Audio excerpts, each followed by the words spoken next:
Merci de nous suivre sur la panafricaine Média.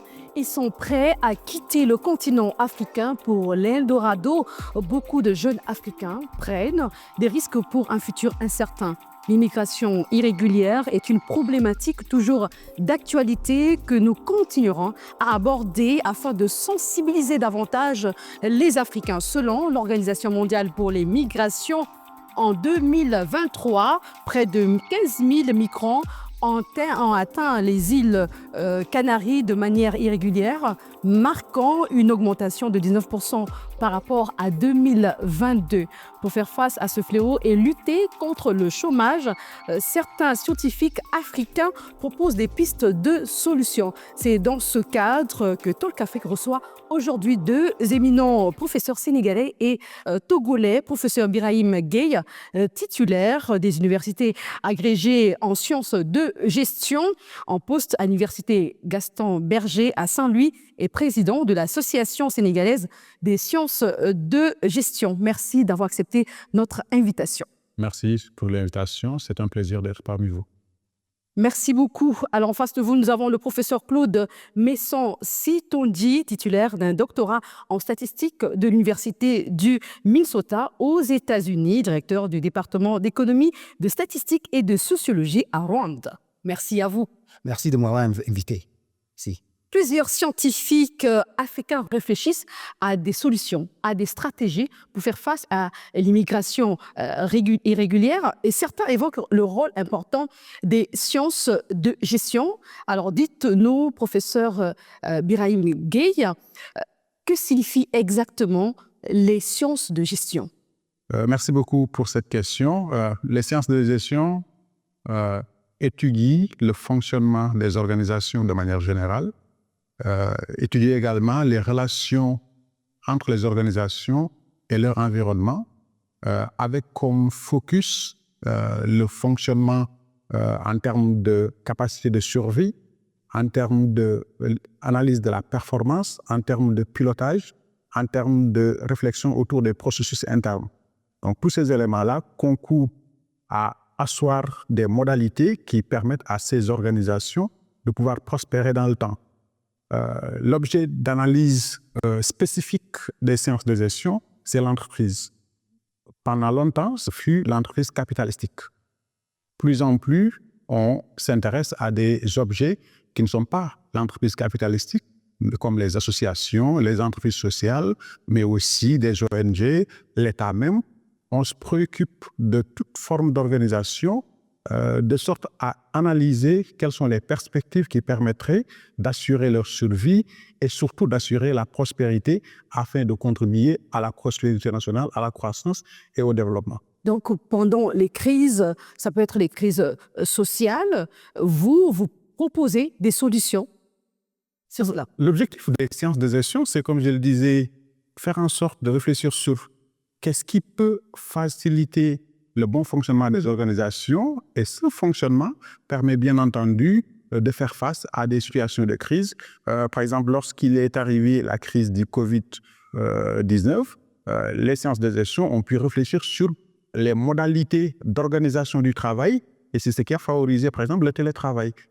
Les sciences de gestion ont pu aussi réfléchir sur la méthode de distribuer les produits. C'est sous ces registres-là que tout ce qui est drive ont été élaborés dans une perspective marketing. Les sciences de gestion ont pu aussi aujourd'hui permettre la mise en place de logiques de finance plus inclusives à travers le mobile money et toutes ces solutions-là. Donc, les sciences de gestion constituent une science qui connecte l'individu et l'entreprise dans un environnement où on cherche la prospérité individuelle et globale. Parfait. Professeur Messon-Sitondi, les jeunes Africains choisissent volontairement de quitter le continent africain. Je le disais à l'entame de mes propos. Ils quittent le continent pour des destinations connues ou même inconnues.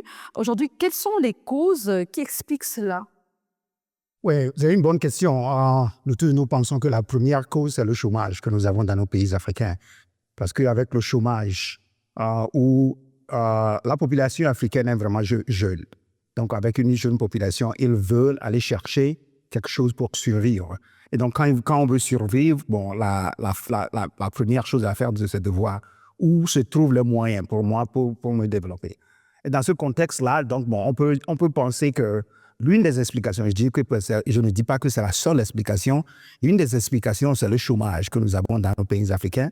Et le taux de chômage vraiment élevé, quand on a un taux de chômage vraiment élevé, on peut voir la raison pour laquelle les gens vont se décider d'immigrer dans des pays où ils pensent avoir quelque chose de meilleur à ce qu'ils ont dans leur pays. Donc, il y a le chômage et également d'autres raisons. J'aimerais bien vous écouter aussi, professeur Gueye. Il a parlé du chômage. Est-ce que vous avez d'autres raisons à nous partager? Il y a plusieurs raisons. Il y a bien entendu le chômage, mais il y a également cette perte d'espoir qui caractérise les jeunes d'aujourd'hui qui, même s'ils ont un emploi, ont du mal à joindre les deux bouts et à avoir des revenus qui leur permettront de satisfaire leurs besoins, les besoins de leur famille, les besoins de leur environnement. À partir de ce moment-là, on pense qu'il y a toujours un meilleur ailleurs. Et à partir de cette conception de l'existence d'un meilleur ailleurs, les jeunes n'hésitent pas, même s'ils ont un emploi, à aller chercher cet ailleurs-là afin de pouvoir subvenir à leurs besoins. Ce qui est quelque part parfois une idée reçue. Ce n'est pas toujours vrai que ce qu'on laisse en Afrique est meilleur que ce qu'on va retrouver. Par exemple, lorsqu'on va dans les pays occidentaux où les conditions de vie sont plus difficiles, plus complexes. Mais je pense que cette problématique de l'immigration irrégulière nous amène aussi à devoir réfléchir sur les imaginaires africains. Qu'est-ce que l'Afrique propose de sorte à permettre à ces jeunes de penser qu'il y a une vie meilleure qu'on pourrait avoir sur le continent. Et ça passe par exemple, toutes les politiques publiques qui sont menées, ça passe par l'environnement des affaires qui est amélioré, ça passe par les opportunités d'affaires qui sont... Ah oui, certaines personnes parlent même des inégalités économiques et de l'absence d'opportunités. Bon, je ne sais pas si vous allez partager cet avis, parce que d'autres personnes disent également qu'il y a beaucoup d'opportunités en Afrique. Il y a énormément d'opportunités en Afrique, il faut savoir les détecter. Et d'ailleurs, on parlait tout à l'heure des séances de gestion. L'une des caractéristiques des séances de gestion, c'est de former à détecter les opportunités d'affaires.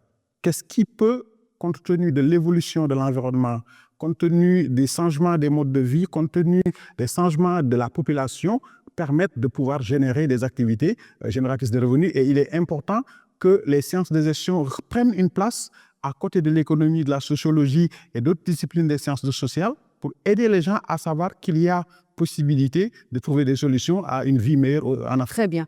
Professeur Sitondi, j'aimerais bien votre avis. L'Organisation internationale pour les migrations a lancé son premier fonds pour l'innovation, une plateforme dynamique et un mécanisme de financement visant à apporter des solutions aux défis migratoires mondiaux et à améliorer le système migratoire mondial. Quel est votre avis sur ce fonds? Bon, c'est une bonne initiative parce que c'est un fonds qui peut aider. Si l'idée, c'est de décroître cette migration-là des Africains vers l'étranger, ce serait une bonne chose. Comme le professeur Gueye vient de le dire, il y a souvent l'impression de survie à l'étranger quand on pense aux Africains qui vont à l'étranger. Mais est-ce qu'on a vraiment cette survie-là à l'étranger? Parce qu'il y a beaucoup de gens qui vont à l'étranger, mais ils n'ont pas une vie meilleure à l'étranger. Donc, si ce fonds-là qui a été créé, l'idée c'est d'aider les jeunes à pouvoir penser à ce qu'ils peuvent faire chez eux et à pouvoir décroître cet exode-là vers l'étranger, ce sera une très bonne chose pour les pays africains si on peut s'engager avec ce fonds-là, voir ce qu'on peut faire pour améliorer la vie de la population. Et puisqu'on parle des sciences de gestion, dites-nous, je suis toujours avec vous, professeur Sitondi, comment les sciences de gestion peuvent-elles aider les pays à faire face à l'immigration irrégulière? Oui. Bon, je pense qu'il y a l'une des choses qu'il faut faire, c'est de comprendre mieux les raisons pour lesquelles les gens sont en train de partir. Quand je dis comprendre mieux la manière dont les raisons pour lesquelles les gens sont en train de partir, c'est d'étudier le phénomène. Et même s'il y a besoin de poser des questions à des gens qui veulent immigrer, quelles sont les raisons pour lesquelles ils veulent immigrer? Parce que si on peut attaquer ces problèmes-là, ces problèmes pour lesquels les gens vont immigrer, c'est un peu mieux on peut réussir à résoudre ce problème-là. Et donc, ce que les sciences peuvent nous faire, c'est de nous aider à comprendre ce problème-là. Vous pensez que jusqu'ici, on n'a pas compris le problème? Non, je ne dis pas qu'on n'a pas nécessairement compris le problème, mais le problème peut varier de jour en jour. Le problème qu'on avait dans les années 60, c'est peut-être différent des problèmes que nous avons aujourd'hui. Et aussi, on a des politiques intérieures qui varient de jour en jour. Est-ce que toutes ces choses-là ont un impact sur les raisons pour lesquelles les gens sont en train d'émigrer? Donc, si on peut comprendre ce phénomène-là, parce qu'on est en train de nous parler, comment résoudre ce problème-là aujourd'hui? Il y a une vingtaine d'années, on avait ce problème-là. On a toujours ce problème-là aujourd'hui. Qu'est-ce qui se passe? Parce que je suppose qu'il y a un certain nombre de pays africains qui ont peut-être essayé de résoudre ce problème-là. Mais on a toujours le problème. Donc, qu'est-ce qu'on peut faire? Comment attendre, comprendre ce qui se passe aujourd'hui pour voir comment on peut résoudre ce problème? J'aimerais revenir sur le fonds de l'OIM pour l'innovation. Oui. Vous savez, juste avant l'apparition de COVID-19, la Banque européenne d'investissement estimait à plus de 300 milliards de dollars le déficit de financement des PME en Afrique. Aujourd'hui, ce déficit avoisine les 500 milliards de dollars.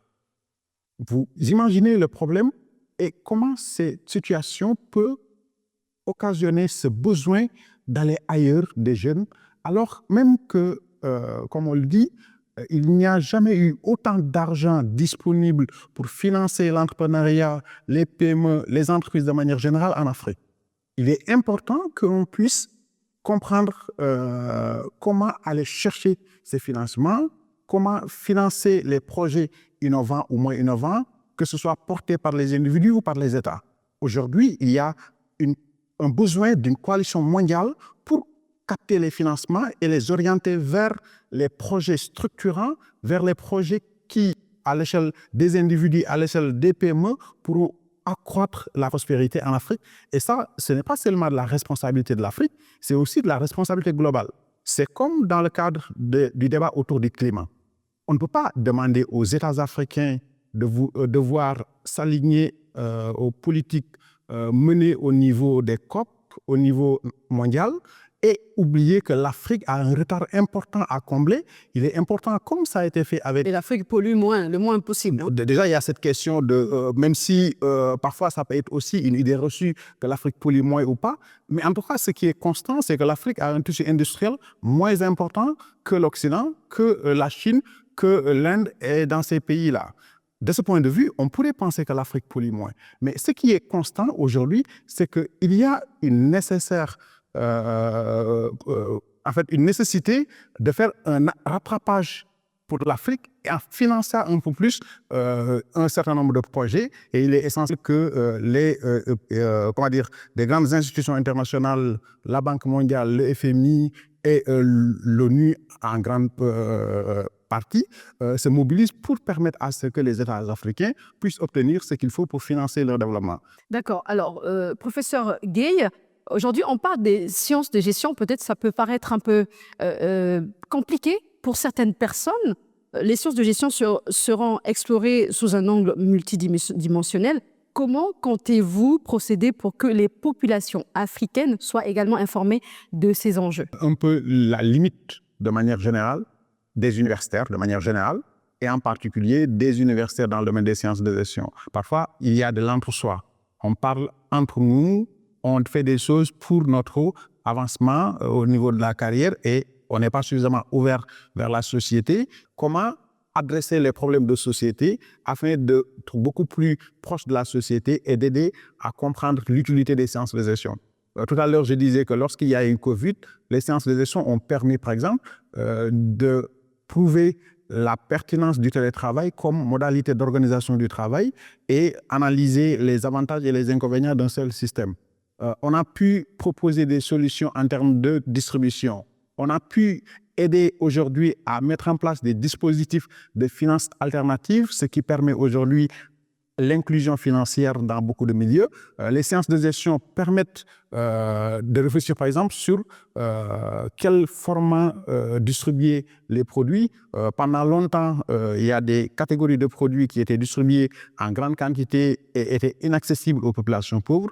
Avec les travaux par exemple de Prahalad et de Hamel, ce qu'ont les chercheurs américains qui sont en sciences de gestion, on a pu comprendre qu'il était possible d'aborder les publics pauvres en leur proposant des produits selon des formats qui soient plus accessibles avec le pouvoir d'achat. Donc, les sciences de gestion révolutionnent la manière de traiter les consommateurs, quel que soit le niveau de pauvreté, quel que soit le niveau de revenus qu'ils peuvent avoir. Le chômage est réel en Afrique et par exemple, des taux de chômage élevés sont observés dans des pays comme Eswatini, en Afrique australe. Je vous donne quelques chiffres. 22,64% pour ce pays-là, qui est en Afrique australe.